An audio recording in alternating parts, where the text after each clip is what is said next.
The wind howled like a wounded animal through the pines, driving sheets of snow against Celia Thornton's face as she stumbled through the darkness. Each step sent fire shooting up from her left side where the bullet had grazed her ribs 3 days ago. The makeshift bandage fashioned from her petticoat had long since soaked through with blood and melted snow. She couldn't feel her fingers anymore. Couldn't remember when she'd last eaten something more substantial than pine bark tea. The mining camp lay somewhere behind her in the frozen wilderness. How far? She couldn't say. Time had become meaningless in the white blindness of the storm. All that mattered was putting distance between herself and the men who would drag her back to that hell. Through the swirling snow, a pinprick of light flickered like a fallen star. Celia blinked hard, certain her eyes were playing tricks. But no, there it was again, steady and warm through the trees. A cabin, smoke curling from a chimney, life. Her legs gave out 20 feet from the door. She crawled the rest of the way on hands and knees, leaving a dark trail in the fresh snow. When she reached the rough wooden door, she could barely lift her fist to knock. The sound was pathetic against the storm's rage, 3 weak taps that seemed to disappear into the wind. She slumped against the doorframe, ready to die here if need be. At least it would be on her own terms, not under Garrett's fists or worse. Her eyes drifted closed. The door yanked open so suddenly she nearly fell face first onto the floor. A massive figure filled the doorway, backlit by firelight. Celia's heart stuttered. She'd escaped one group of dangerous men only to stumble into the path of another. The man was enormous, well over 6 feet tall, with shoulders that seemed to span the entire doorframe. Long black hair hung loose past his shoulders, and his face was all sharp angles and shadows in the flickering light. But it was his eyes that made her breath catch, dark as obsidian and utterly cold as they swept over her crumpled form. Apache. The word whispered through her fading consciousness.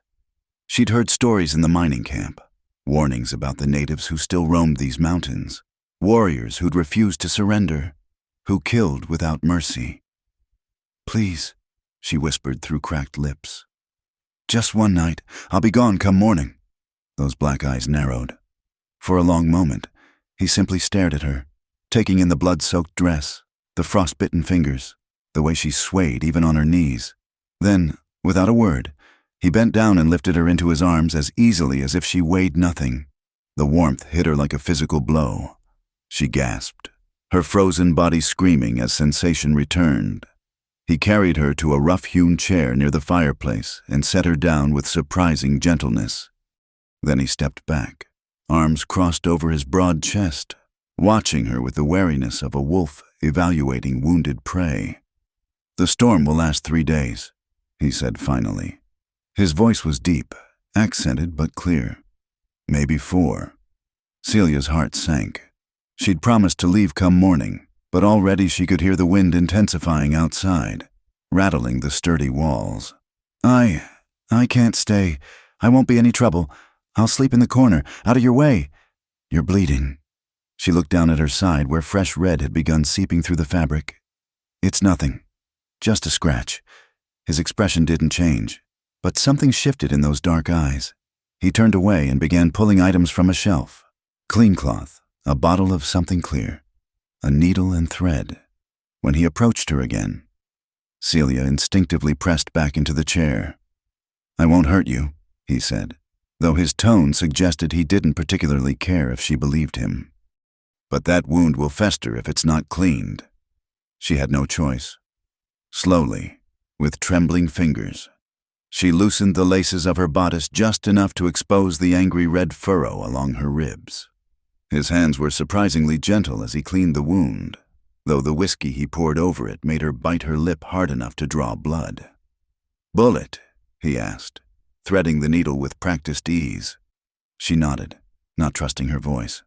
"Running from someone?" It wasn't a question. She nodded again. He made a sound that might have been acknowledgement and began stitching. His face was impassive, focused entirely on the task. This close, she could see the fine lines around his eyes, a thin scar cutting through his left eyebrow. He smelled of wood smoke and leather and something wild she couldn't name. "What's your name?" she asked when he finished. needing to fill the heavy silence. He stood abruptly, moving away to clean his hands in a basin by the wall. For a moment she thought he wouldn't answer. "Taza Redhawk," he said finally, not looking at her. "And you will not ask questions. You will not touch my belongings. You will not venture beyond this room. When the storm breaks, you leave." "I understand." She pulled her bodice closed with shaking hands. "Thank you. I'm Celia. I don't need to know." The dismissal stung more than it should have. She watched him move about the cabin, noting the controlled grace in every motion, the way he seemed to occupy space without disturbing it. The cabin itself was sparse but clean, a bed in one corner, a table with 2 chairs, shelves lined with supplies. But there were other things too, half hidden in shadow. A child's moccasin hanging from a peg, a woman's shell comb on a high shelf, dark stains on the floorboards that might have been anything. He brought her a bowl of stew and a thick blanket, setting both down without meeting her eyes. "Sleep in the chair tonight? Tomorrow we'll see about making other arrangements." She wanted to protest, to insist she could sleep on the floor, but exhaustion was pulling her under like a riptide. The stew was simple, venison and wild onions, but it tasted like the finest meal she'd ever eaten. When she finished, she wrapped herself in the blanket and curled into the chair. Taza sat at the table, cleaning a rifle with methodical precision. The firelight played across his features, softening the harsh angles. He looked younger in profile, though she guessed him to be in his 30s. There was something in the set of his shoulders, the careful way he handled the weapon, that spoke of a man always ready for violence. "Thank you," she whispered again into the dimness. He didn't acknowledge her words, but she saw his hands still for just a moment before resuming their task. Despite her exhaustion, sleep wouldn't come. Every time she closed her eyes, she was back in the mining camp, feeling Garrett's hands on her throat, hearing his drunken promises of what he'd do to her. She'd killed for her freedom, stolen his pistol while he slept off another bender and shot the guard who tried to stop her escape. The others would come looking. Men like that always did. The wind screamed louder, and she pulled the blanket tighter. Across the room, Taza had finished with the rifle and now sat staring into the fire. The silence between them was thick as the snow piling against the windows. Neither of them slept that night. She could tell by his breathing, the occasional shift of his weight on the chair. They were 2 wounded creatures sharing a den, neither trusting enough to close their eyes. When gray dawn finally crept through the cracks in the shutters, the storm had only grown stronger. Taza rose and looked out the window at the white wall of snow. 4 days, he amended. Maybe 5. Celia's hands clenched in the blanket. 5 days in close quarters with this dangerous, silent man. 5 days hoping the storm would cover her tracks. 5 days praying Garrett's men wouldn't find her here and bring violence to this small sanctuary. "I'll earn my keep," she said. "I can cook, clean, mend, rest today." His voice held a note of finality. "Tomorrow, we'll see." He pulled on a heavy coat and disappeared into a back room she hadn't noticed before. When he emerged, he carried an armload of firewood, snow already dusting his black hair. He stacked the wood carefully by the hearth, then retreated to his corner of the cabin. The day passed in strange, tense quiet. Celia dozed fitfully in the chair, starting awake each time the wind rattled the door. Taza moved about his business, tending the fire, preparing simple meals, working on various tasks, always keeping distance between them. Sometimes she caught him watching her with those unreadable dark eyes, but he always looked away when their gazes met. As night fell again, he surprised her by bringing out a second blanket and spreading it on the floor near the fire. "You'll freeze in that chair," he said gruffly. "Sleep here tonight." She moved carefully to the makeshift bed, aware of his eyes tracking her movements. The floor was hard but warm, and for the first time in weeks, she felt something approaching safety. It was an illusion. She knew. Men like Taza Redhawk didn't offer shelter to strange women without expecting something in return. But for now, she was warm and fed, and no one was hunting her through the snow. She curled on her uninjured side, watching the shadows dance on the walls. Taza had returned to his seat by the table, a knife and piece of wood in his hands. The soft, scraping sound of his whittling was oddly soothing. "Why did you help me?" The question escaped before she could stop it. The scraping stopped. For a long moment, he didn't answer. When he finally spoke, his voice was barely above a whisper. "The snow doesn't care who it kills. Apache, white, man, woman, all the same to the cold." He resumed his whittling. "I've seen enough death for one lifetime." Something in his tone made her throat tight. She thought of the child's moccasin, the woman's comb, the stains on the floor. Whatever had happened here, whatever had driven this man to live alone in the wilderness, it had carved him hollow. They were both running from ghosts. She realized, both seeking shelter from storms that had nothing to do with weather, and for however long this blizzard trapped them together, they would have to trust each other enough to survive. In the darkness, their eyes met across the small space. This time, neither looked away. The morning brought no relief from the storm. If anything, the wind had grown fiercer overnight, piling snow halfway up the windows and turning the world outside into a howling white void. Celia woke to find Taza already up, feeding wood to the fire and melting snow in a large pot. "I should leave," she said, struggling to sit up. The movement sent fresh pain through her side. He didn't look at her. "Try it. You'll be dead before you reach the trees." She knew he was right, but staying felt like accepting a debt she couldn't repay. "Then let me work. I meant what I said. I can earn my keep. The cabin doesn't need tending." It was true, despite its rough appearance. Everything was meticulously clean and organized, a place for everything and everything in its place, as her mother used to say. But Celia couldn't bear the thought of sitting idle while this stranger fed and sheltered her. "Please." She stood carefully, one hand pressed to her wounded side. "I need to be useful. It's how I know I'm still myself." Something flickered in his eyes, understanding, perhaps. He studied her for a long moment, then nodded toward a basket in the corner. "Mending, then, if you're careful." The basket held several shirts and a pair of worn trousers, all with small tears and holes. Celia settled back onto her blanket with a needle and thread, grateful for the familiar task. Her hands were still stiff from the cold, but the work helped steady her nerves.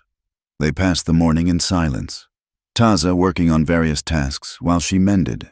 He was carving something, she couldn't tell what, his hands moving with practiced precision. Sometimes she caught herself watching those hands, noting the scars that crisscrossed his knuckles, the careful way he handled the knife.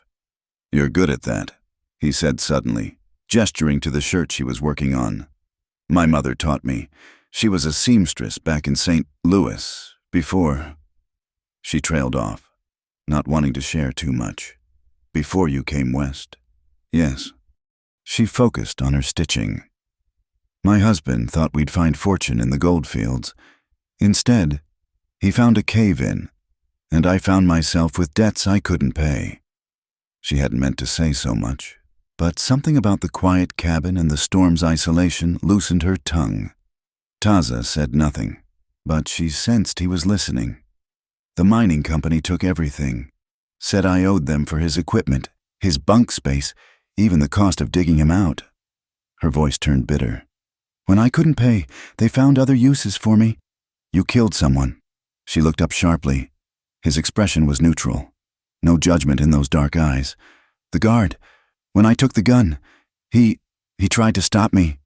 Her hands trembled slightly. "I didn't mean to. I just wanted to leave. Death doesn't care about intentions." The flatness of his tone told her he spoke from experience. She wanted to ask about the woman's comb, the child's moccasin, but remembered his warning about questions. Instead, she returned to her sewing. Midday brought a simple meal of dried meat and flatbread. Taza showed her where things were kept, explaining his system with brief, clipped sentences. Everything had its place, its purpose. She noticed how he automatically set out 2 plates, then seemed to catch himself, a shadow crossing his face. After eating, she began to tidy up. Ignoring his assertion that it wasn't necessary, the activity felt good. Normal. She swept the floor carefully, working around him, noting the places where the boards were darker. When she reached for a high shelf to dust it, her fingers brushed against something unexpected. A bundle of papers tied with string. "Don't touch that." His voice was sharp enough to make her jerk back. He was across the room in 3 strides, reaching past her to move the bundle to a different shelf. This close. She could feel the heat radiating from his body, smell the mix of wood smoke and pine that clung to him. "I'm sorry." "I didn't mean—" Some things are not meant to be disturbed. But his closeness had dislodged another item from the shelf. A small wooden horse, carved with obvious care. It fell between them, landing on the floor with a soft thud. They both stared at it. Slowly, Taza bent to pick it up. His large hands cradled the toy with infinite gentleness. "My son liked horses," he said quietly, "always begging to ride, even though he was too small." Celia held her breath, afraid to break whatever spell had loosened his tongue. He would have been 8 this winter. Taza set the horse carefully back on the shelf. "They came while I was hunting. Cavalry, looking for renegades. They said, my wife, she didn't speak their language well. Couldn't make them understand we weren't hostile." He moved away, returning to his seat by the fire. Celia remained frozen by the shelf, her heart aching for the pain in his voice. "I found them when I returned. My son, my daughter who was barely walking." His hands clenched and unclenched. "The soldiers were gone. Just boot prints in the dust and blood on my floor." "Taza?" She didn't know what to say. What words could possibly matter? "That was 2 winters ago. I stay here because leaving would mean forgetting, and I cannot forget." The silence that followed was different from before. Still heavy, but with shared grief now. Celia understood the meticulous order, the careful routine. It was how he held himself together, how he kept the ghosts at bay. She returned to her sewing, but found herself studying the cabin with new eyes. Every item had meaning. She realized every carefully maintained object was a small rebellion against loss. No wonder he'd been so wary of her presence. She was disturbing more than his solitude. As afternoon wore into evening, she noticed him favoring his left shoulder, rotating it with a slight grimace. "You're hurt," she said. "Old wound. The cold makes it ache." She hesitated, then offered, "I know some healing. My grandmother was a herb woman. I could make a poultice." He looked at her with surprise. "You know plant medicine?" "Some. Enough to help with pain, if you have the right ingredients." For the first time since she'd arrived, something that might have been interest flickered across his face. He rose and went to a cabinet she hadn't noticed, pulling out several small pouches. "I gather what I can," he said, bringing them to her. "But I don't always know their uses." She examined the contents: willow bark, arnica, wild ginger, and others. "These are good, very good. You have an eye for healing plants. My wife taught me some, before." He didn't finish. Working together, they prepared a poultice for his shoulder. When it came time to apply it, he removed his shirt without embarrassment, revealing a body marked by violence, old scars, newer wounds, the map of a hard life written in flesh. The wound on his shoulder was a jagged thing, not fully healed despite its age. She worked in silence, spreading the warm poultice carefully. His skin was fever-hot under her fingers, muscles tense as iron. When she finished, he pulled his shirt back on quickly. "Thank you," he said, and she heard genuine gratitude in his voice. That night, as they prepared for sleep, she on her blanket by the fire, he in his bed across the room, the atmosphere between them had shifted.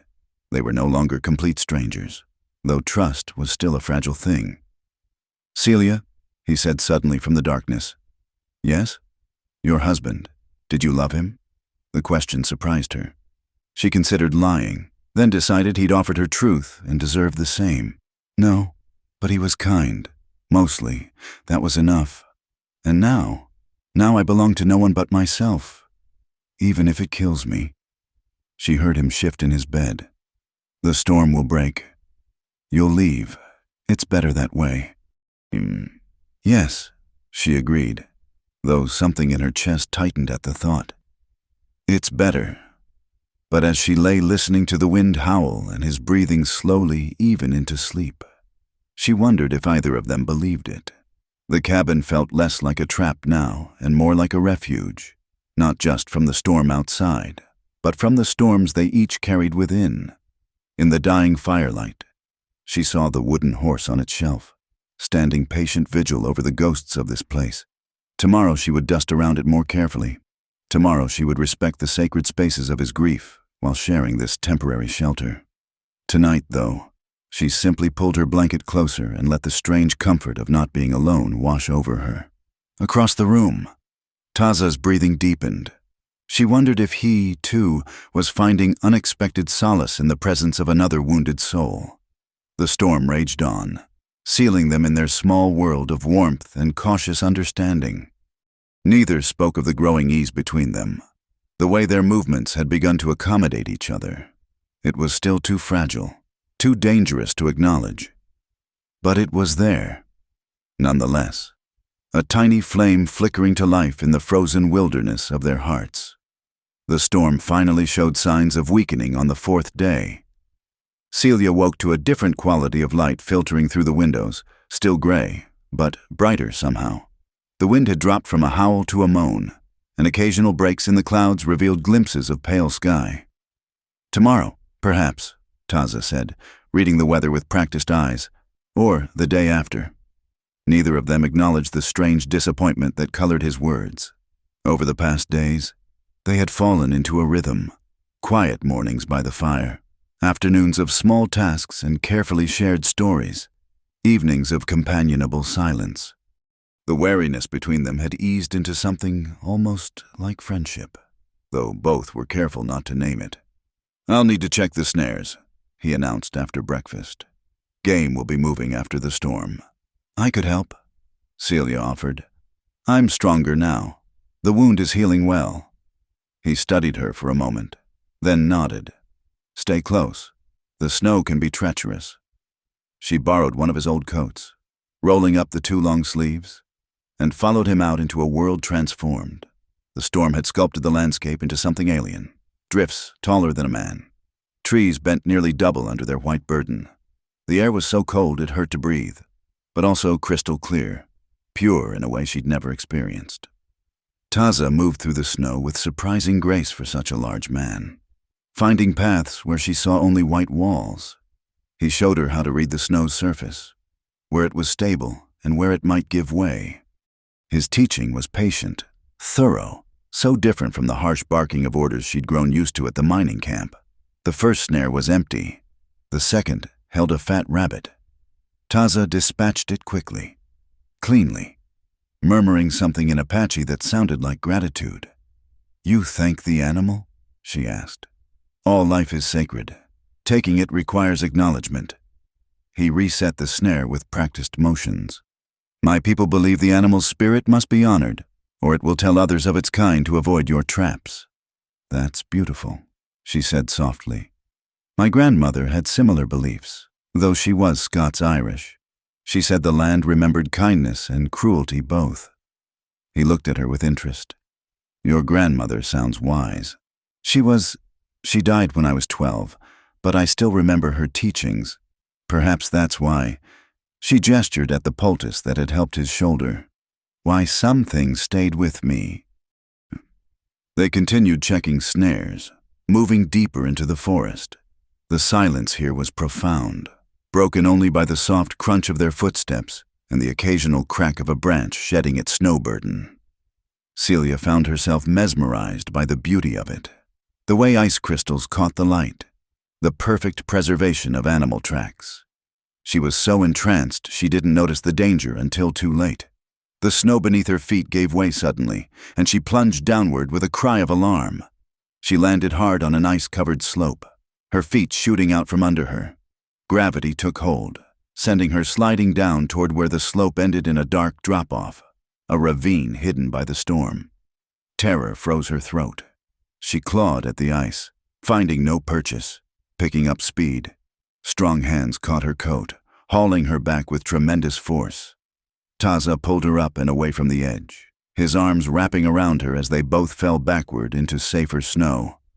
She landed on top of him, both of them breathing hard, her face pressed against his chest. For a moment, neither moved. She could feel his heart thundering beneath her cheek, matching the wild pace of her own. His arms were still around her, holding her as if she might slide away again. When she lifted her head to look at him, their faces were inches apart. His eyes were no longer cold obsidian, but warm, dark amber in the winter light. She saw his gaze drop to her lips, saw the moment he realized their position, but he didn't pull away. Neither did she. "You're shaking," he said roughly. "I'm not cold." The admission hung between them, raw and honest. His hand came up slowly, brushing snow from her cheek. The gentleness of the gesture undid her.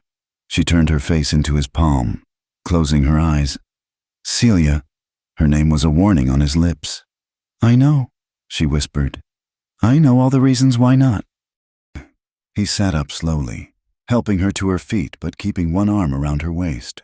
She could still feel the tremor in his hands.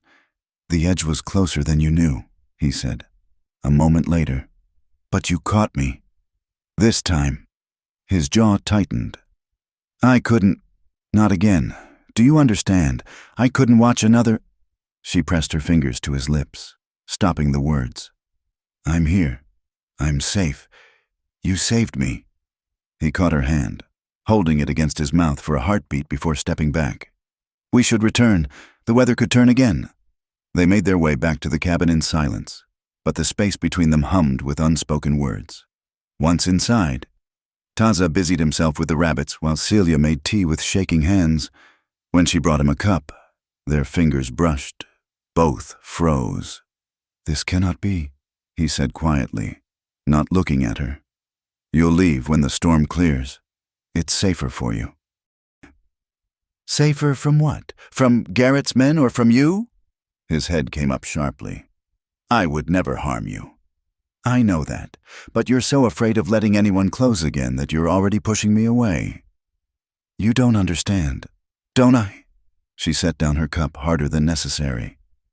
"You think you're the only one who's lost everything? The only one who's afraid?"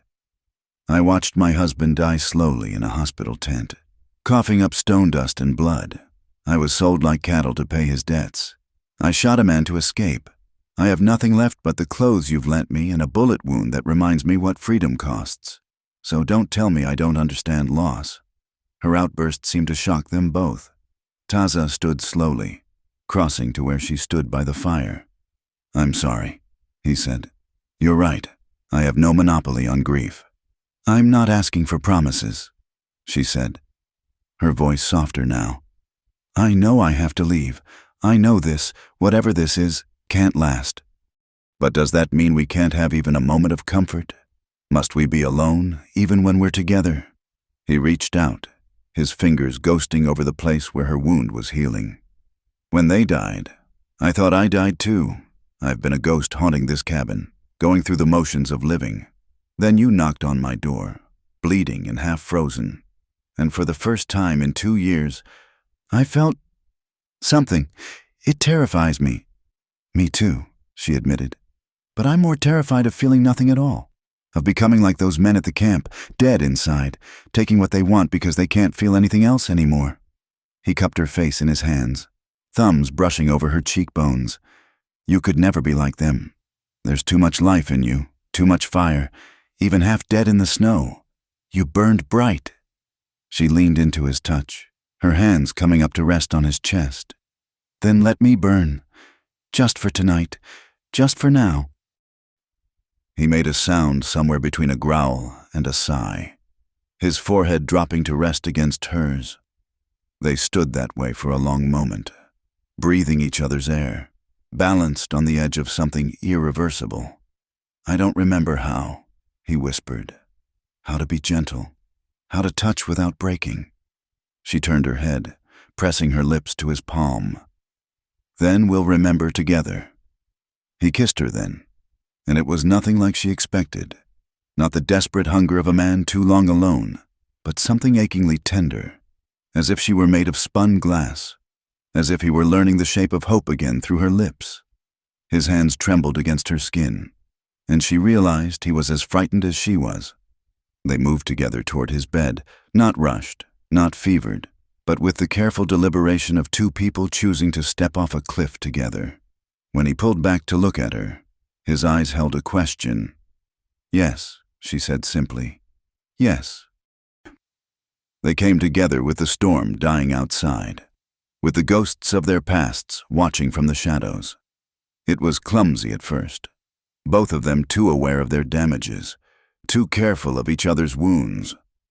But gradually, touch by touch, they found their way. He mapped her scars with reverent fingers. She kissed the old wounds that marked his warrior's body. They spoke without words, offering comfort that went beyond the physical. Afterward, they lay entwined, her head on his chest, his fingers combing through her hair. The fire had died to embers, but neither wanted to move to tend it. "The storm will end," he said into the darkness. "I know. Garrett's men will keep searching, and there are others, army patrols, bounty hunters. This territory isn't safe for either of us." "I know that too." He was quiet for so long she thought he'd fallen asleep. "Then, there's a place, south, through the mountains, land that belonged to my mother's people, hidden, safe. But the journey—" She lifted her head to look at him. "Are you asking me to go with you?" "I'm asking if you would consider it when you leave here, instead of running blind, running towards something. And you, would you come too?" His hand stilled in her hair. "This cabin is all I have left of them." "No," she said gently. "They're in your heart, not these walls. You said it yourself. Leaving doesn't mean forgetting." He pulled her back down against him, holding her tight. "Let me think on it. The storm hasn't passed yet, but through the window, stars were beginning to appear between the clouds.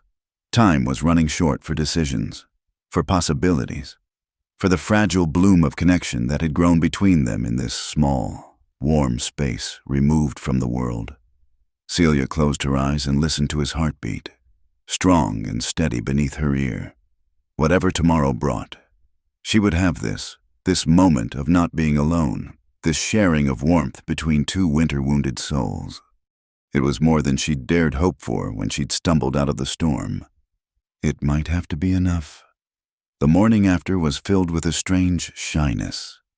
They moved around each other carefully, as if the night had made them fragile. Taza rose first, stoking the fire and beginning breakfast preparations with his usual methodical care.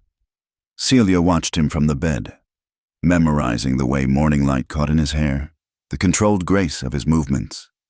"The clouds are breaking," he said without turning around. "By tomorrow, the trails should be passable." The words sat heavy between them. She rose, wrapping a blanket around herself, and went to stand beside him at the window. The world outside sparkled with painful beauty, pristine snow under patches of blue sky, ice crystals throwing tiny rainbows in the sun. "It's beautiful," she said softly. Yes, but he wasn't looking at the snow. They ate breakfast in relative silence, both lost in thought. The easy companionship of recent days had been replaced by something more complex, awareness crackling between them like static before a storm. Every accidental touch sent shivers through her. Every glance held weight. She was washing dishes. He was mending a pack strap when she couldn't bear it anymore. "Are we going to pretend last night didn't happen?" His hands stilled. "What would you have me say?" "The truth, whatever that is." He set down his work and came to stand behind her, not touching, but close enough that she could feel his warmth. "The truth is that I woke this morning and reached for you. The truth is that for the first time in 2 years, I didn't want to be alone. The truth is that it terrifies me more than facing 100 soldiers." She turned to face him, soap-slick hands dripping. "Why?" "Because I swore I'd never, after they died, I swore I'd never let anyone close enough to hurt like that again. And here you are, already under my skin after just days." What happens in a week, a month, a year? Maybe we find out, she said. Maybe we take the chance. You don't understand the risk, not just from your pursuers or mine. I'm Apache. You're white. There are places where that alone is a death sentence. Towns that would stone you for lying with me. Soldiers who would... He broke off, jaw clenching. I know. She dried her hands slowly, considering her words. My grandmother used to say that love was always a risk. Loving my husband was safe, approved, proper, and it was empty. It died long before he did. But this... She gestured between them. This is alive. Dangerous, yes. Complicated, absolutely. But alive. He caught her hand, studying it as if it held answers. You speak of love. Do I? Perhaps I do. Is that so wrong? After 5 days. My parents knew each other for 3 before they married. Lasted 40 years. She squeezed his fingers. Time isn't always the measure that matters. A sound outside made them both freeze, not the wind or settling snow, but something else. Footsteps. Taza moved with lightning speed, pushing her behind him while reaching for his rifle. Stay quiet, he breathed. If it's trouble. Hello, the cabin. The voice was young, nervous. I mean no harm, just looking for shelter. Taza's eyes narrowed. He motioned for Celia to move to the corner, out of direct sight from the door. Then he called back. State your business. Name's Jamie Morrison. Got separated from my hunting party in the storm. I'm near froze and powerful hungry. Saw your smoke. Something in the voice made Celia peer around Taza's shoulder. Through the window, she could see a figure, barely more than a boy, maybe 17, shivering violently in too thin clothes. He's just a child, she whispered. Children can be scouts, or bait. But Taza was already moving to the door, rifle ready but not aimed.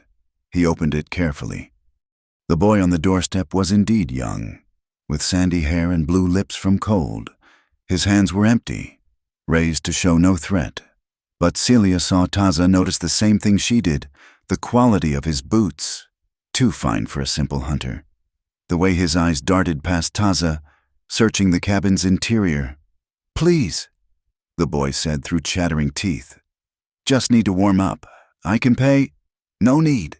Taza stepped aside. Come in, warm yourself. The boy stumbled inside, making straight for the fire. His relief seemed genuine, but Celia caught the way his gaze swept the room, taking inventory. When he saw her, his eyes widened slightly. Ma'am, he said, touching his hat brim. Didn't realize. I'm not interrupting. Am I? My wife isn't used to strangers, Taza said smoothly, the lie rolling off his tongue. The storm kept us trapped here longer than expected. Wife. The boy's eyes flicked between them, noting Celia's fair hair, Taza's Apache features. That's unusual. These are unusual times, Taza replied, his tone carrying a subtle warning. Celia moved forward, playing the role. You must be hungry. There's rabbit stew left from breakfast. As she served the boy, she studied him. Despite his youth, there was something hard in his eyes, a watchfulness that didn't match his story. When he thought they weren't looking, his gaze lingered on her face with recognition that made her blood run cold. They made small talk while he ate. The storm, the hunting, the difficulty of travel. The boy, Jamie, claimed his party was camped a day's ride north, that he'd been tracking elk when the blizzard hit. It was plausible enough. But Celia saw Taza's skepticism in the set of his shoulders. Well, Jamie said finally, setting down his bowl. I best be moving on. Don't want the others to worry. Thank you kindly for the food. The snow's still deep, Taza observed. Easy to get lost again. I'll manage. The boy stood, that false, bright smile back in place. Though I wonder, might you have seen anyone else passing through? My party's also looking for someone. A woman, red hair, about her height. He gestured at Celia. Dangerous fugitive. There's a reward. The cabin seemed to shrink. Celia forced herself to remain still, to keep her expression mildly curious rather than terrified. No one's passed through here, Taza said evenly. Storms kept everyone holed up, I expect. Course. Jamie's smile widened. Well, if you do see anyone, the mining company's offering $500. Man named Garrett's especially keen to find her. Says she murdered his guard and stole from the company's safe. We'll keep watch. Taza promised. After the boy left, they stood frozen for a long moment. Then Taza moved, quickly and efficiently packing supplies into 2 bags. He knew, Celia said unnecessarily. Yeah, he'll be back with others. We have maybe 2 hours. I'm sorry, I've brought this to your door. You should let me go alone. He spun to face her, eyes fierce. You think I'd let you face them alone? After… He gestured helplessly at the bed, at the space between them full of unspoken promises. This isn't your fight. It became mine the moment I opened that door 5 nights ago. He pressed a bag into her hands. Take only what's necessary. We leave in 10 minutes. She wanted to argue, to protest that he was abandoning his home for her, but the look in his eyes stopped her. This was his choice, made freely.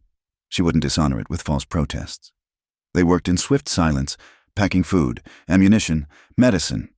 Taza took only a few personal items, the wooden horse, the shell comb, a bundle of papers. The rest he left, not looking back as they prepared to step into the cold. Wait, Celia said as they reached the door. She pulled off her wedding ring, the one thing of value she'd kept hidden. For them to find, let them think we traded it for supplies and information. Send them the wrong direction. He took the ring, understanding immediately, placed it prominently on the table with a few coins, creating a story. Then he pulled her close, kissing her hard. Whatever happens, he said against her lips. I choose this. Choose you. Understand? She nodded, throat too tight for words. They slipped out the back way, Taza leading them into paths through the forest only he knew. Behind them, the cabin stood empty, waiting. But it was no longer a tomb for old grief. It was simply a shelter they'd outgrown. A chrysalis left behind. The sun was bright on the snow, the air sharp and clear. Ahead lay unknown dangers, Garrett's men, winter trails, the prejudice of a world that wouldn't understand what grew between them. But also possibility. Also hope. There's something I should tell you, Taza said as they climbed higher into the mountains. About the place we're going. It's not empty. There are others there. Apache who never surrendered. Some Mexican families. A few others who needed sanctuary. They might not welcome you at first. But you'll be there. Yes. Then I'll earn their trust, the way I earned yours. He glanced back at her, and for the first time since she'd met him, he truly smiled. A transformation that made him look years younger. You're a stubborn woman, Celia Thornton. And you're a complicated man, Taza Redhawk. I suppose we match. They climbed on through the pristine morning, leaving tracks in the snow that would soon be covered by wind and time. Below them, she could hear distant shouts. Jamie had returned with friends, but they were already ghosts in the white wilderness. 2 souls choosing the harder path because it led to each other. The cabin grew small behind them, then disappeared entirely. Neither looked back again. They had been traveling for 3 days through mountain passes that seemed to exist outside of mapped territory when the sound of horses reached them. Taza pulled Celia behind a cluster of rocks, his body tense as a drawn bow. The echo off the canyon walls made it hard to tell how many riders or how close. Could be traders, she whispered hopefully. His expression said otherwise. They'd been careful, but careful wasn't always enough. The boy Jamie had seen her face, heard her voice. $500 was more than most men saw in a year. The riders came into view, 6 men, led by a figure that made Celia's blood turn to ice. Garrett himself, his scarred face unmistakable even at distance. Beside him rode Jamie, pointing at tracks, gesturing up the trail. He came himself. She breathed. I didn't think… Shh. Taza's hand found hers, squeezing once. They're following our false trail from yesterday, but they'll realize soon enough. They watched the group pause at a fork in the path. Garrett dismounted. examining the ground. Even from here, Celia could see his rage in every movement. He'd always been a man who took loss personally, who viewed any defiance as an attack on his very being. She'd killed his men and stolen herself away. He wouldn't stop. The men conferred, then split up, 3 continuing on the false trail. Garrett and 2 others turning toward the correct path, toward them. "We move, now!" Taza guided her deeper into the rocks, through passages so narrow they had to turn sideways. Behind them, voices grew closer. They emerged onto a ledge overlooking a steep ravine. The only way forward was a treacherous path carved into the cliff face, barely wide enough for one person. Ice made it gleam dangerously in the afternoon sun. "I can't," Celia said, vertigo making her sway. "You can. You must." He positioned her in front of him. "Don't look down. One hand on the wall always. I'm right behind you." She'd taken maybe 10 steps when Garrett's voice boomed across the canyon. Well, the Apache and his white whore.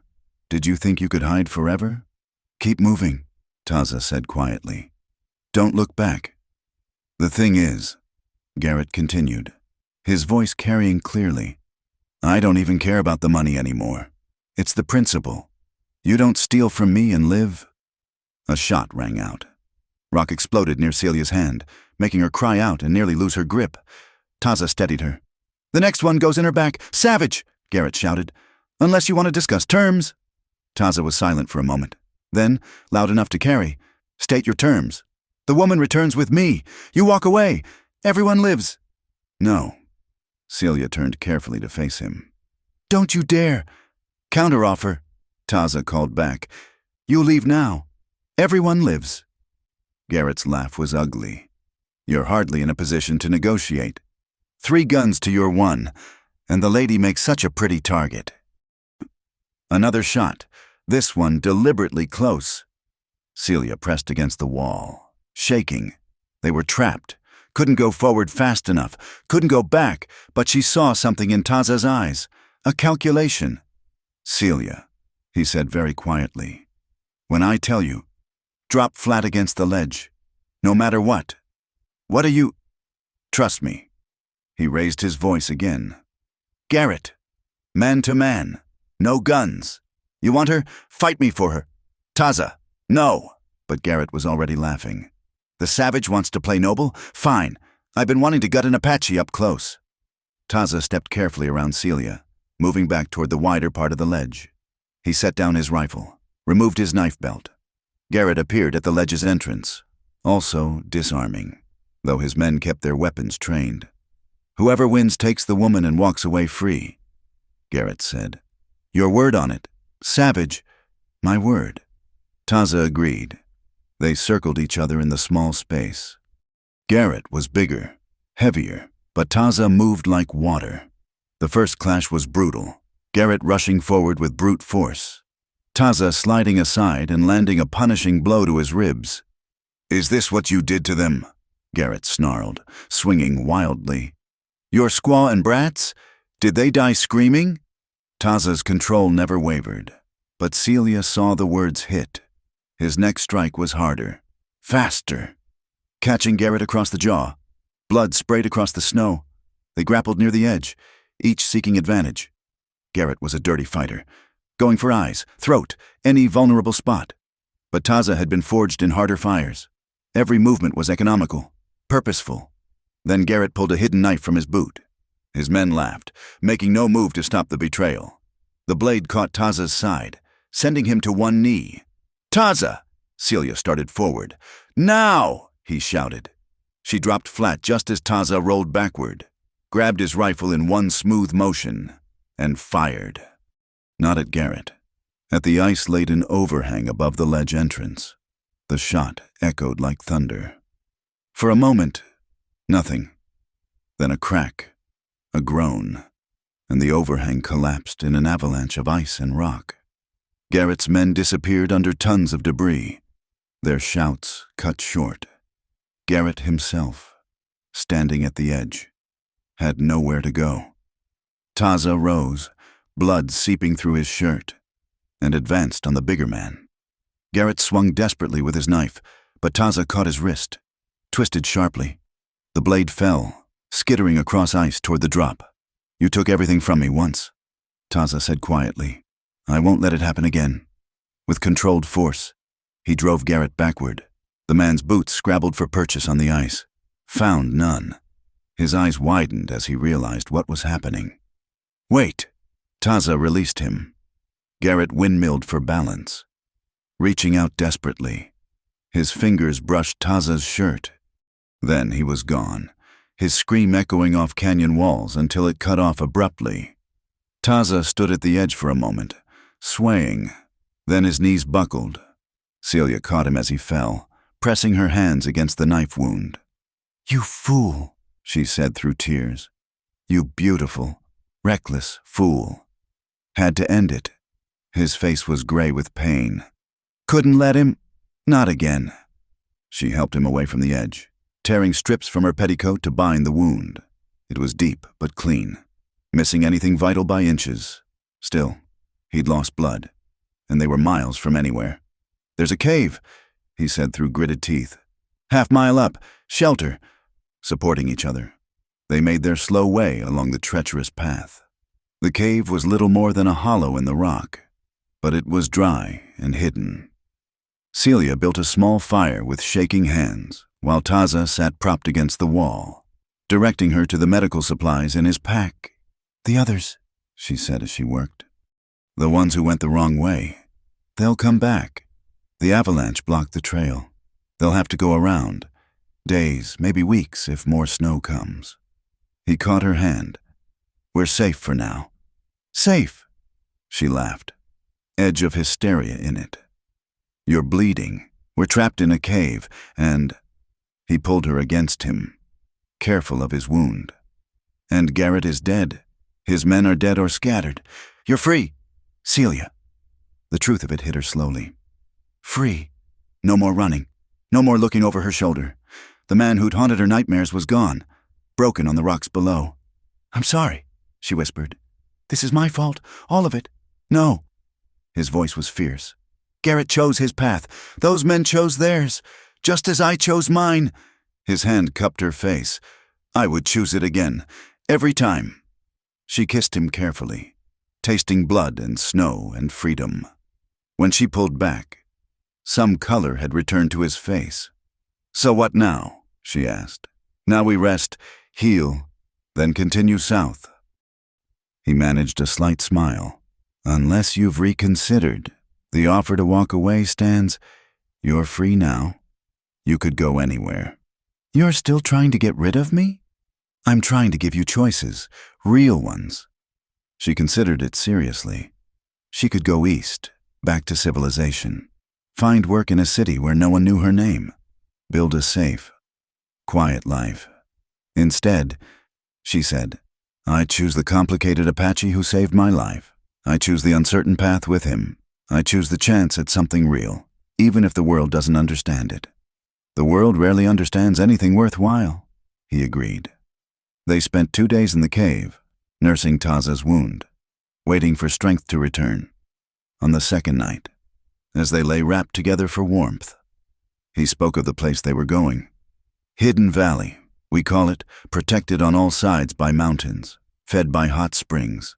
About 40 souls last count. Apache, Mexican, a few others.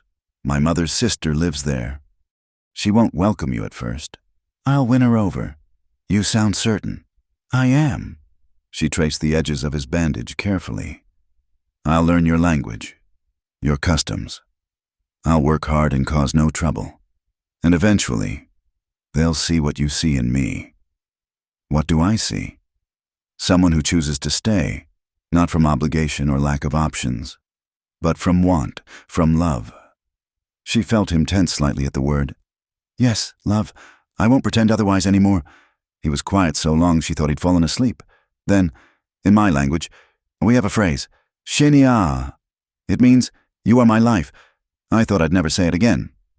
"But," he turned her face up to his, "Shenia, Celia." She didn't need to know the words to understand. The kiss that followed said everything, promise and pledge, hope and healing. Outside their small cave, wind howled through the canyons. But inside, wrapped in each other and the fragile, fierce thing growing between them, they were warm. The journey to Hidden Valley took another week through passages that seemed carved by ancient gods rather than men. Taza's wound had closed, but still pained him, making their progress slow. They followed a creek that wound through increasingly narrow canyons until suddenly the walls opened up, revealing a valley that took Celia's breath away. It was like stepping into another world. Steam rose from hot springs that fed into a small lake, creating a microclimate where green things grew despite the surrounding snow. Simple dwellings dotted the landscape, some traditional Apache wickiups, some adobe structures, all blending naturally into the terrain. People moved between them, stopping to stare as the newcomers appeared. "Stay close," Taza murmured. "Let me speak first." An elderly woman approached, her face a map of years and wisdom. She spoke rapidly in Apache, her eyes never leaving Celia's face. Taza responded in the same language, his tone respectful but firm. The conversation grew heated, the woman gesturing sharply. Finally, she turned to Celia and spoke in accented English. "You bring trouble to this place. I bring myself." Celia replied steadily. "Nothing more, nothing less." The woman, who Taza quietly identified as his aunt, Sage Flower, studied her with eyes like dark flint. White women who lie with Apache men usually bring soldiers after, or shame, or both. The only soldiers who might follow me are dead, and I carry no shame for loving your nephew. A murmur ran through the gathering crowd at her bold words. Sage Flower's expression shifted slightly. "Love. You speak easily of love. White woman, do you know what it means to love one of us? To be cast out by your own people? To birth children who belong nowhere?" Celia thought of all she'd already lost, all she'd chosen to leave behind. "I know what it means to be owned, to be property, to have no choices. Your nephew gave me freedom, first from my pursuers, then from my fear. If loving him means exile from a world that sees me as less than human anyway, then I accept that price." Taza translated for those who didn't understand English. The crowd's hostility seemed to ease fractionally, though suspicion remained. "She'll need to prove herself," Sage Flower declared. "No special treatment. She works, she learns, she contributes. If she fails, she leaves." "I accept," Celia said before Taza could protest. They were given a small wickiup on the edge of the settlement, a clear message about her provisional status, but it was warm and dry. With furs for bedding and a fire pit for cooking, after weeks of caves and cold, it felt like a palace. That first night, as they lay together on the furs, Taza traced the healing scar on her ribs. "You didn't have to accept her terms. I could have..." "Could have what? Demanded special treatment? Made them accept me?" She caught his hand. "That's not how trust is built. Your aunt is protecting her people. I respect that. You continually surprise me." "Good. I'd hate to become predictable." The days that followed were harder than anything at the mining camp. Celia was put to work with the other women, learning skills that had been passed down for generations. Her soft hands blistered from grinding corn. Her back ached from gathering wood. More than once, she found herself crying from frustration as tasks that looked simple proved impossibly complex. The other women watched her struggles with expressions ranging from sympathy to satisfaction. One in particular, a young widow named Desert Rose, seemed to take pleasure in Celia's failures. "White women are too weak for this life," Desert Rose said loudly one day as Celia fumbled with basket weaving. "They break like dry sticks." Celia's temper, already frayed from exhaustion, snapped. This white woman survived a bullet wound, crossed frozen mountains, and watched her man kill 3 men to protect her. "I may be learning, but I don't break." The work area went silent. Then, unexpectedly, one of the older women laughed. "She has fire, this one. Maybe she'll do after all." Slowly, painfully, Celia began to find her place. She discovered she had a talent for the medicinal work, her grandmother's teachings blending well with Apache plant knowledge. She learned to make pemmican that even Sage Flower admitted was acceptable. She picked up words and phrases in Apache, practicing with the children who were less suspicious than their parents. Taza watched her transformation with something like wonder.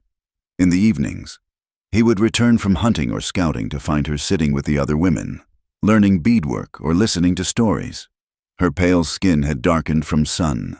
Her soft curves had given way to lean muscle. But it was the confidence in her bearing that marked the real change. She no longer moved like a guest, but like someone finding home. One night, about a month after their arrival, they were awakened by shouts. Raiders, a mixed band of Comancheros and outlaws, had discovered the valley's entrance. The men grabbed weapons while women hurried children to hiding places. "Stay here," Taza ordered, checking his rifle. "Like hell." Celia was already reaching for the pistol he'd been teaching her to use. "Celia, I'm not hiding while you fight for our home." Our home. The words hung between them for a moment. Then he nodded, handing her ammunition. The battle was fierce but brief. The raiders hadn't expected such organized resistance. Celia stationed herself with the other women who could shoot, picking off anyone who tried to flank the defenders. When one raider broke through and charged toward the children's hiding place, it was Celia's shot that dropped him. In the aftermath, as they tended wounded and secured the valley, something had shifted. The looks directed at Celia held respect now, even from Desert Rose. "You fought for us," Sage Flower said simply. "That matters." But the raid had shown the valley's vulnerability. Over the following days, the community debated whether to stay or find somewhere more remote. Celia found herself included in these discussions. Her opinion sought on defensive positions and supply management. "We need an early warning system," she suggested during one gathering. "Mirrors on the peaks, someone always watching, the way the army does it. Use our enemies' tactics against them," Sage Flower mused. "There's wisdom in that." It was Desert Rose who surprised everyone by volunteering to work with Celia on implementing the system. As they labored together, placing mirrors and establishing sight lines, an unexpected friendship grew. "I was wrong about you," Desert Rose admitted one day. "I thought you were just another white woman playing at understanding us. But you're here, really here. Where else would I be? With your people, where it's safe, where you don't have to work so hard just to survive." Celia thought about it seriously. "Those were never my people, even before Taza. I never belonged in their world. Here I'm choosing my place. That makes all the difference." That night, she found Taza sitting by the hot spring, watching stars reflect in the water. She settled beside him, comfortable with the silence that had always marked their deepest communications. "The council met," he said eventually. "They've decided you can stay, permanently. No more provisional status. And you? What did you decide?" He turned to her, confusion clear on his face. "What do you mean?" "You brought me here because we were running, because circumstances forced it. But now I'm accepted. I could build my own wiki up, make my own way. You are free of obligation." He stared at her. "You think Celia, do you not understand yet? I chose you that night in the cabin. I choose you every morning when I wake. I will choose you until the mountains crumble to dust. Then why do you hold back? Why do we live as companions when everyone knows we're more?" He was quiet for so long, she thought he wouldn't answer. Then, "Because you deserve better than a broken man still learning to live again. Because you deserve ceremonies and celebrations, not just survival. Because I want to give you what I couldn't give before. A proper life, a real home, children if you want them, and I don't know if I can." She took his face in her hands, making him meet her eyes. "I don't need perfect. I don't need ceremonies. I need you, broken pieces and all. We're both learning to live again. Why not learn together?" He pulled her against him, burying his face in her hair. She felt him shudder, releasing fears he'd carried since their arrival. When he spoke, his voice was rough with emotion. "Marry me, not in the white way, but ours. Let me make you my wife properly, before the community, before the spirits of this place." "Yes," she said simply. "Yes to all of it." They sat by the spring planning a future neither had dared imagine. A wedding that would blend traditions. A home built by their own hands.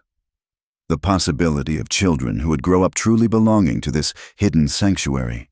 Above them, stars wheeled in ancient patterns.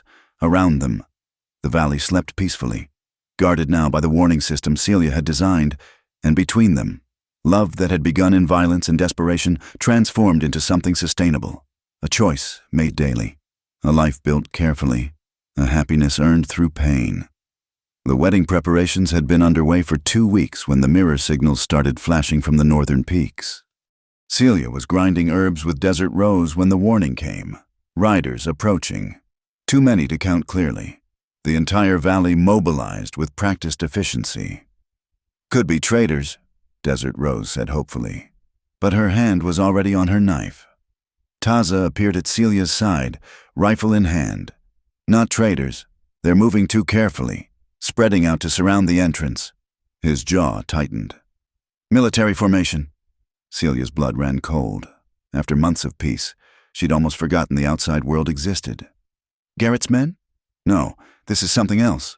He pulled her aside, speaking quickly. If this goes badly, there's a passage behind the hot springs. Follow the steam caves north. I'm not leaving you. Celia, we've had this argument before. I won't have it again. Before he could respond, a voice echoed across the valley, amplified by the canyon walls.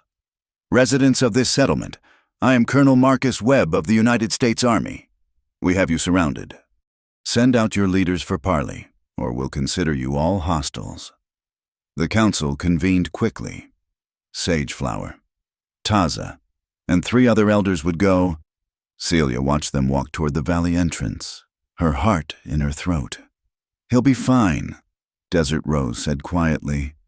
Taza knows how to handle soldiers. But something felt wrong. The army occasionally searched for renegades, but they'd never found this valley before.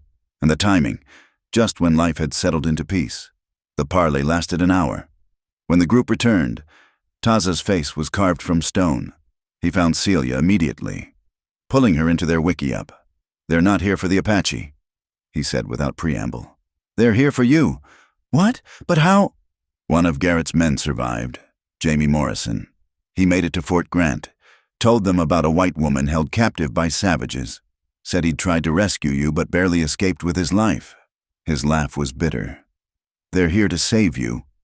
Celia sank onto their bed furs. What did you tell them? The truth. That you're here by choice. That we're to be married. Colonel Webb didn't believe it. Says he needs to hear it from you directly. Alone. No. The word came out sharper than intended. It's a trap. Maybe, but if you refuse, they'll attack. Webb made that clear. He has 60 men out there. Celia, the valley can't withstand that. She stood, pacing the small space. So I go. Tell them I'm here willingly. They leave. Simple. Nothing about this is simple. He caught her hands, stilling her movement. Webb served at Sand Creek. Camp Grant. His solution to the Indian problem has always been elimination. The names meant nothing to her, but his tone said everything. You think he'll attack regardless. I think he wants an excuse. Finding you here gives him one. But if you convince him you're truly here by choice, he shrugged. Maybe he leaves. Maybe the valley survives another day. And if I can't convince him? His hands tightened on hers. Then we fight, and likely die. But at least we die free. She pulled him close, memorizing his warmth, his scent, the steady beat of his heart. I'll make him believe. Whatever it takes. Not whatever it takes. His voice turned fierce. You come back to me. Promise. I promise. The walk to the valley entrance felt endless. Webb had set up a command tent just outside, his men arrayed in tactical positions. Celia counted rifles, noted escape routes, tried to calm her racing heart. Colonel Webb was a thin man with cold gray eyes and a mouth made for frowning. He studied her like she was a puzzle to be solved, taking in her Apache dress, her sun-darkened skin, the beadwork Sageflower had taught her to make. Mrs. Thornton, he said finally, you've led us quite a chase. I wasn't aware anyone was chasing me. Colonel, His eyebrow rose. A white woman disappears from a mining camp, leaving a dead man behind. The survivor reports she's been taken by Indians. What were we to think? Perhaps you might have thought to investigate Mr. Morrison's story more thoroughly. The man he claims I murdered was attempting to prevent my escape from what amounted to slavery. So you admit to killing him? I admit to defending myself. Webb leaned back in his chair. And the Apache? Another self-defense situation. Taza Redhawk saved my life. He gave me shelter during the storm, then protected me from the men who would have dragged me back to bondage. I'm here because I choose to be. Choose. Webb's tone made it an obscenity. A white woman choosing to live among savages. To cohabitate with one. We're to be married. In 3 days. Actually, you're welcome to attend if you'd like to verify my willing participation. His face darkened. Do you have any idea what you're saying? What you're throwing away? You could return to civilization. Find a proper husband. I had a proper husband. Colonel. He died choking on mine dust while men like Garrett got rich off his labor. Then those same men decided I was property to be used as they saw fit. If that's civilization, I want no part of it. So instead, you degrade yourself with... Careful. Her voice turned to ice. The next words out of your mouth might determine whether this parley ends peacefully. Webb stood abruptly, pacing to the tent entrance. You're clearly suffering from some kind of feminine hysteria. Months of captivity, isolation, the trauma of your experiences. It's affected your mind. My mind is perfectly clear. Is it? Tell me, Mrs. Thornton, what happens when your savage tires of his white plaything? When his people decide you're more trouble than you're worth? You'll come running back to civilization then, begging for protection. If I do, it will be my choice, just as staying is my choice. Choice. He spat the word. You have no idea what you're choosing. These people are dying out. Mrs. Thornton. Progress won't be stopped. In 10 years, 20 at most. All this, he gestured at the valley, will be gone. Reservations or graves. Those are their only futures. Then I choose to stand with them for whatever time they have. Webb studied her for a long moment. You're serious. You actually believe this. Fantasy you're living. It's no fantasy, Colonel. It's simply a life different from what you understand. And if I decided you were clearly incapable of making rational decisions, if I ordered my men to retrieve you for your own safety, then you'd have a fight. One that would cost lives on both sides. And when word reached the newspapers that the army attacked a peaceful settlement to rescue a woman who didn't want rescuing, she shrugged. Well, I imagine your superiors might have questions. You're threatening me. I'm explaining consequences, something I've learned much about recently. Webb returned to his desk, pulling out paper and pen. You'll write a statement, in your own hand, declaring you're here of your free will, that you release the army from any obligation to rescue you. Gladly. She wrote carefully, clearly, leaving no room for misinterpretation. When she signed it, she felt like she was signing her true name for the first time. Webb took the paper, reading it thoroughly. This won't protect you forever. When things go badly, and they will, don't expect sympathy. I expect nothing from your world. Colonel, I haven't for some time. He dismissed her with a wave. But she paused at the tent entrance. Colonel Webb, the man you believe is a savage taught me more about honor in 5 months than your civilization did in 25 years. Perhaps you might consider who the real savages are. She left before he could respond, walking steadily back to the valley entrance. Only when she was out of sight did she allow herself to run, needing to find Taza, to confirm they'd won this reprieve. He was waiting just inside, and she flew into his arms. He's leaving. He's angry, but he's leaving. Taza held her tight, his relief palpable. What did you say? The truth. That I choose this. Choose you. Choose us. She pulled back to look at him. He said we're dying out, that in 20 years none of this will exist. He might be right. Then we make the most of whatever time we have. We live fully, love freely, build what we can for those who come after. The eternal optimist. The practical optimist," she corrected. "I've learned that from you too." That night, the valley celebrated their narrow escape. Music rose from drums and flutes. Voices joined in songs Celia was beginning to understand. She danced with the other women, feeling truly part of the community for the first time. Later, as she and Taza sat by their fire, she told him everything Webb had said. He listened without interrupting, his expression thoughtful. "He's not wrong about the future." Taza said finally, "The world is changing. We can't stop that. But we can choose how we face it. Together." Together. He agreed, pulling her close. 3 days later, they married in a ceremony that blended Apache tradition with touches of her grandmother's Celtic heritage. Sage Flower presided, having finally accepted that this white woman truly did love her nephew. The entire valley attended, even those who'd been most suspicious. As the sun set, painting the canyon walls in shades of gold and crimson, Celia stood beside her husband, her choice, her love, her freedom, and knew that whatever came next, she was exactly where she belonged. The world outside might not understand, might condemn or threaten, but here in this hidden sanctuary, she had found something worth any price, a home built on mutual respect, a love forged in trial, and a future they would face together. Webb's soldiers were gone, but their shadows lingered. Time was precious. Celia understood now. Every moment of happiness was stolen from an uncertain future. She intended to steal as many as she could. Spring came to Hidden Valley with an explosion of wildflowers and hope. Celia stood at the entrance to their new home, a proper adobe structure that she and Taza had built with their own hands over the winter months. Her hand rested on her belly, where new life grew despite the doctor's predictions after her shooting injury. "Miracle," Sage Flower had said when she'd confirmed the pregnancy. "Sometimes the body heals in ways medicine doesn't understand." Taza emerged from inside, carrying the cradle he'd been carving for weeks. His face still held that wonder that appeared whenever he looked at her changing form. "Where do you want this?" "By the window, so the baby can see the mountains."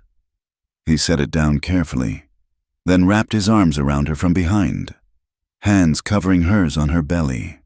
"Our child will be born free," he murmured, never knowing chains or cages. "Yes." She leaned back against him. "Though they'll know challenges, being mixed blood in this world. They'll know love, community, strength from both traditions." He turned her to face him. "That's more than either of us had." A commotion near the valley entrance drew their attention. The mirror signals hadn't warned of approach, which meant whoever was coming was known and welcome. Soon, a familiar figure appeared, Desert Rose's brother, who'd been scouting for weeks. "News from the outside," he announced to the gathering crowd. "Fort Grant is abandoning their patrol routes. The government's pulling troops east." Something about railroad troubles. Murmurs rippled through the community. Less military presence could mean more freedom, but also more danger from outlaws and raiders.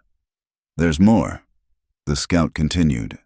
"In Tucson, they're offering amnesty.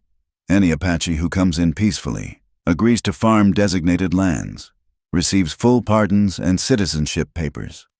The debate that followed lasted hours. Some saw opportunity, a chance to live openly, to trade freely, to give their children legal standing in the changing world. Others saw a trap, another broken promise in a long line of betrayals. "What do you think?" Celia asked Taza that night. "I think each family must choose for themselves." He was quiet for a moment. "But I also think of our child. Legal papers might protect them in ways we cannot." "You're considering it." "I'm considering everything. Isn't that what parents do?" Over the following days, 3 families decided to accept the amnesty offer. The partings were bittersweet, hope mixed with fear, promise shadowed by history. Celia helped them pack, sharing preserves and medicines for the journey. "You could come too," one young mother said.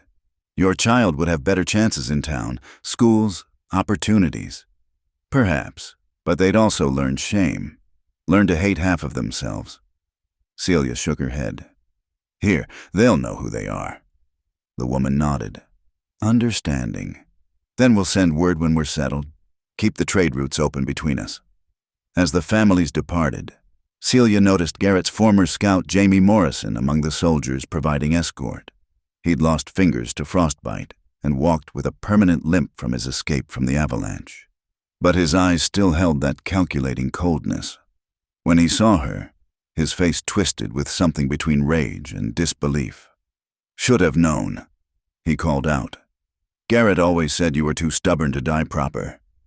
Disappointed, she called back. Just surprised. Indian lover wearing savage clothes, belly swollen with a half-breed spawn. Your folks back in St. Louis would die of shame. My folks in St. Louis sold me for ship passage 20 years ago. Their shame means nothing to me. Morrison spat. You'll regret this. When that thing you're carrying comes out neither white nor red, belonging nowhere, you'll wish you'd died clean in the snow. Taza stepped forward, hand on his knife, but Celia caught his arm. He's not worth it. Let him go poison someone else's world. As the convoy disappeared, she felt the baby move, strong kicks that reminded her of its father's restless energy. Don't listen to bitter men, she whispered to her belly. You'll belong everywhere we make home. Labor came with the summer heat. Celia had helped with birthings before, but experiencing it herself was different. The pain was immense, primal, but the women of the valley surrounded her with strength and wisdom.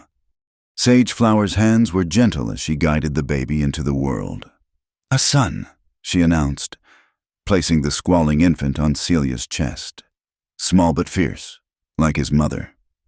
Taza's face when he held his son for the first time was something Celia would treasure forever. Joy and grief and fierce protectiveness all mingled together. He has your eyes, he whispered. But my stubbornness, I think. They named him Samuel Redhawk, honoring both traditions.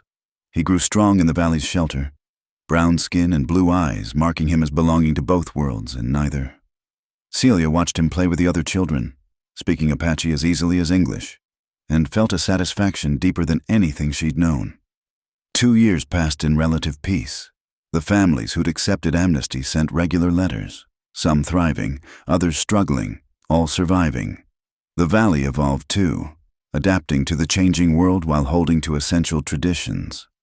Then came the letter that changed everything. It arrived with a traitor, addressed in a hand Celia didn't recognize. Inside, in careful script, Mrs. Thornton, or whatever name you use now, this is to inform you that Mr. Garrett left considerable debts upon his death. As his legal widow, he filed papers claiming common law marriage to secure your labor. You inherit these obligations, unless settled. Warrant will be issued. However, if you present yourself to testify regarding his illegal operations, all debts could be forgiven. Consider carefully. Judge William Parse, Territorial Court. It's a trap, Taza said immediately. Garrett had no authority to claim marriage, but they'll use it as excuse to come here to take Samuel. Her arms tightened around her son, who played obliviously with wooden horses. The council met that night. The threat was clear: stay hidden and risk forced discovery, or face it head on. Celia made her decision. I'll go, testify to Garrett's crimes, clear the false debts, establish legal papers that I'm Taza's wife, not Garrett's widow. The risk is mine to take. We can't hide forever. Better to face this on our terms. The journey to Tucson took 5 days.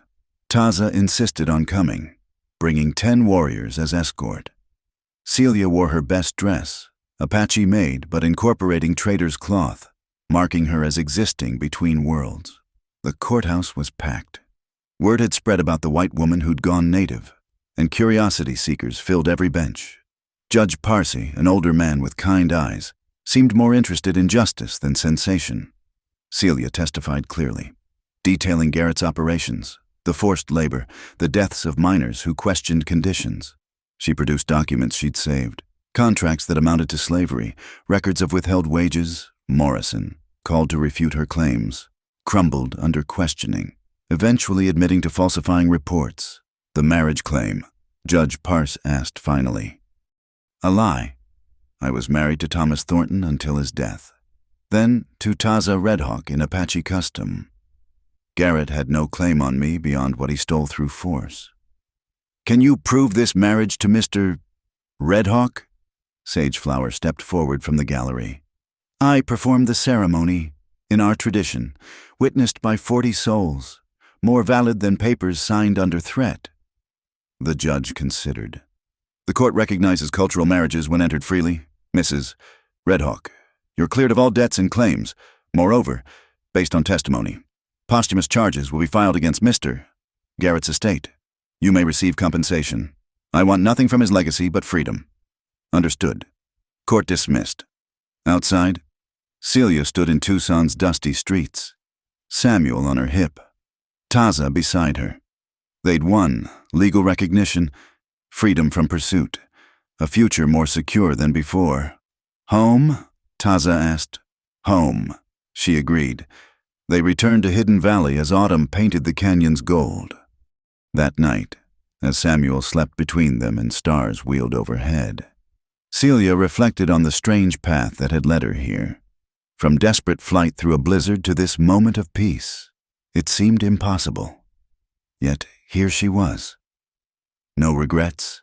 Taza asked in the darkness. None. You. Only that it took tragedy to bring us together. But perhaps that's how the strongest things are forged, in fire and storm and the choice to survive. She found his hand, intertwining their fingers. Then we're strong indeed. As sleep took her, Celia smiled. Tomorrow would bring its own challenges, Samuel to raise, the valley to protect, the world's changes to navigate.